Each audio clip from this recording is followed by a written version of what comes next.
Hello and a very warm welcome to my channel tonight. This video, we give you a piece of breaking news we just received. Poor Archie is the victim of Meghan's fake pregnancy.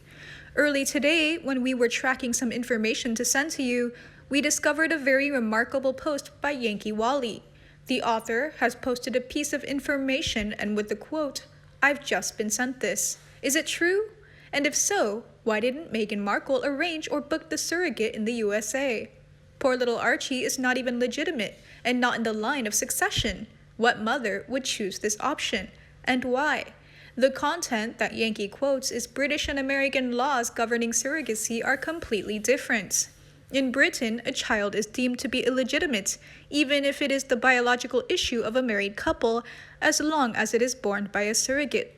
The law in the US states that a child born of a surrogate is the lawful and legitimate child of the mother and father who have arranged the surrogacy. In England, however, the legal mother is the surrogate even though the legal father is the inseminator.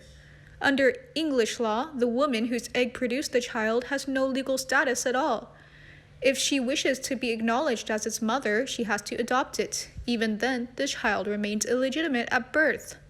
Under the laws governing titles, no illegitimate child can succeed to a peerage, and no illegitimate child can therefore use the secondary and tertiary titles which customarily attach to peerages. Illegitimate children cannot have royal or aristocratic titles. Even if they are subsequently legitimized, they are disqualified from inheriting peerages, though they can acquire the style and title of second sons or daughters, i.e. courtesy titles. This puts them on par with adopted children who, until 30th April 2004, were prevented from using even courtesy titles.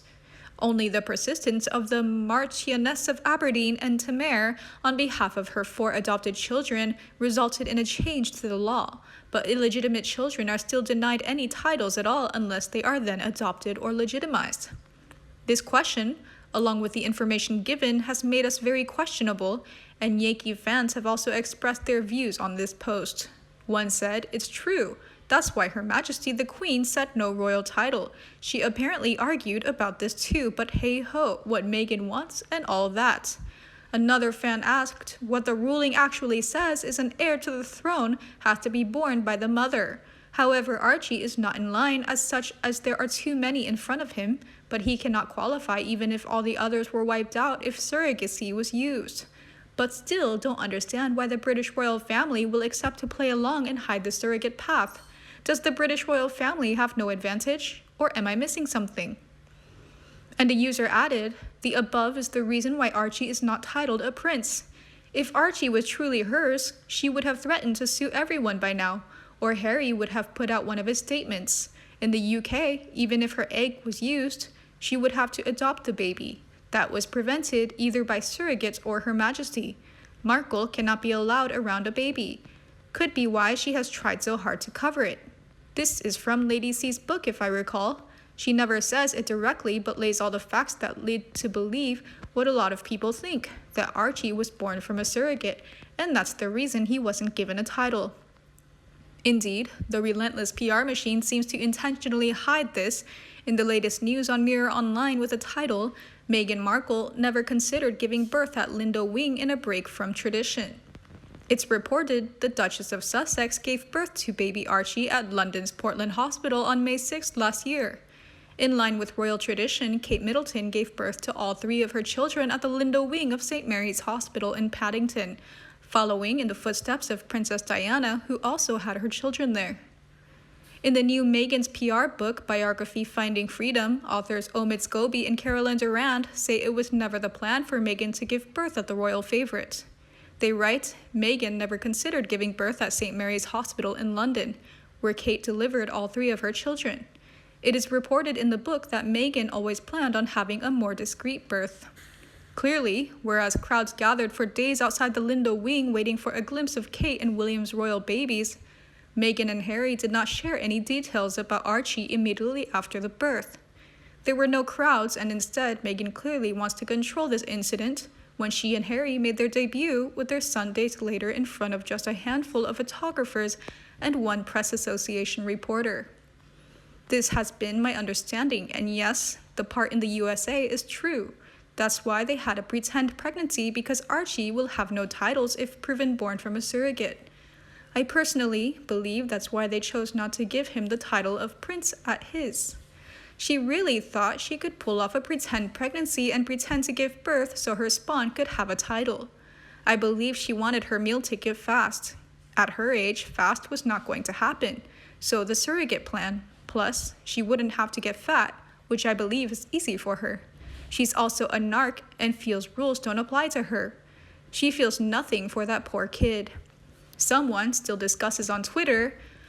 A fan continues, yeah, but why wouldn't the courtiers blow the lid on this? They've leaked other stuff to us. Plus, Meghan is such a perpetual victim, I can't see her not using the whole surrogacy drama to milk some pity out of people who were mean to her, especially with Archie not getting a title any. A fan replied, I always thought that she organized the surrogate behind everyone's back, including Harry. I don't believe for a second that his DNA is involved. Her Majesty put a stop to it. Hence why they've never had the baby in their care. Another added, if a surrogate was used, did Harry even know? Saw a film or series where a woman faked her pregnancy and even her husband didn't know. Made up excuses so as not to be intimate. Said doctor told her it was the danger of losing due to conditions. Did he find out when it dropped in a purple dress?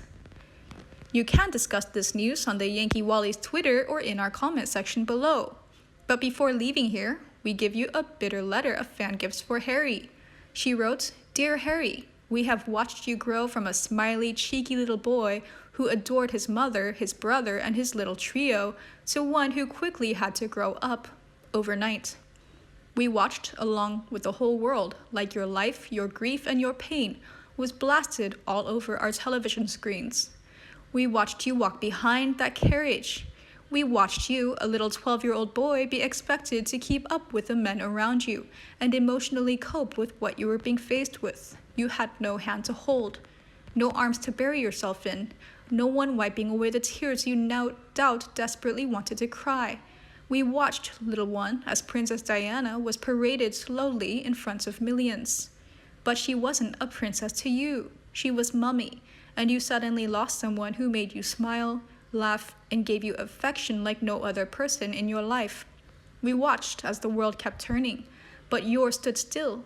We watched you struggle as a teenager and a young adult with this new reality. We watched you rebel against the expectations of your lot. We watched you just want to be normal, despite being reminded that you are not. We watched you push the boundaries of what a member of the royal family could do, where they could serve, who they could be. We watched as you tried to find fulfillment.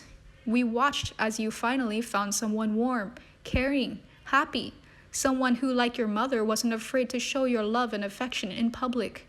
She loved you, and she didn't care who knew it or what people thought. We watched the press pick her apart. We watched you hate them for it. We watched you become a husband in front of millions, a much happier man. We watched you become a father and saw how proud you were of your wife and son. We watched you protect with everything you have your own little family. We know why. We saw what happened to your mother. We saw the media is a cruel, heartless beast. We watched as you found your calling. You found who you are. You found more of Harry and less of the prince. We watched you smile again, holding your baby, holding your wife's hand. We watched you be brave, so brave. You've given us enough. You owe us no explanation. We watched as you got a taste of a more fulfilling, quieter, healthier life. We watched you shock the world by admitting that yes, you just wanted to live it, as Harry, Meghan, and Archie. We watched you say, Prince or not, I am also a father, a husband, and a man. Let me be one. And so, we will be watching proudly as you go off to start your new chapter. You won't lose us. We will be watching, relieved, as you finally get to live your days as you choose to. That little boy with his head down, in his big suit, walking behind his mother's coffin. The little boy who has had to rebuild his world, do his royal duties, and have his mental health dragged through the mud ever since. We will be watching as much as you decide we can, intrigued as to what you will get up to, where you'll be, what, who. Go, be strong. Go, be happy. Go, be you. We will be watching, and so will she. What do you think about my news and this letter? Please let me know in the comment section below and we can discuss them together. Remember to like and share my video for anyone you think might also be interested. And if you want to watch more videos by our team, please subscribe to the Sussex Daily News channel to not miss it. Now, good night, have sweet dreams, and see you tomorrow. Each of us has a secret to keep to ourselves, and above all, it is just an active self-contained society. And that is the best choice, that goes hand in hand with the happiness that what people another is holding evil. Yes, all will be fine when it is true, and the story begins with the smallest things is to cover up the hypocrisy that only Meghan thinks it's normal after social condemnation. And Meghan has touched the human rights temple of growing boy. Archie tells the story of who really is who, or a mother who is pregnant for 9 months and 10 days. One day, Archie will be aware of the facts and he will ask whether Meghan's mother really deserves the flair of the looks or she is just worth the trivial things and not. Best regards.